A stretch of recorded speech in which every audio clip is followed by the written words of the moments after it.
אנחנו מלמדים באמת מ-0, מצב שבן אדם לא יכול לעשות שכיבת צמיחה או מתח, אנחנו מתאימים לו את התרגילים, תרגילי הקונדישנינג, ובאמת גורמים לו להתקדם מאימון לאימון. אימון הדגל שלנו זה האימון הפונקציונלי, אימון שבאמת מותאם לכל הרמות. הדגש שלו זה להתאים את הפעולות היומיומיות, לשפר אותם, ככה להפיק את המיטב מהיום-יום שלנו. יש לנו אימון כוח, אימון באמת הרבה יותר מתקדם, עבודה עם מוטות, עבודה מאוד כבדה, על תרגילי בסיס. האימון נותן דגש מאוד חזק גם על כוח וגם על מסת שריר.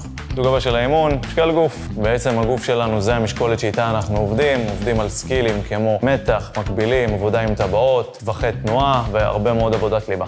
יש לנו גם אימוני יוגה ואימוני פילאטיס, באמת המדריכות שם עם המון שנים של ותק בתחום, יודעות גם להתאים את האימון לכל הסוגים, בין אם אתם רוצים לחזק את שרירי הליבה, להאריך את טווחי התנועה. בסופו של דבר אנחנו באמת רוצים לתת מענה לכל בן אדם שרוצה לעשות פעילות גופנית, בין אם הוא רוצה להתחזק, בין אם הוא רוצה להיראות יותר טוב, ובין אם הוא רוצה להתאמן סתם בשביל הכיף שלו.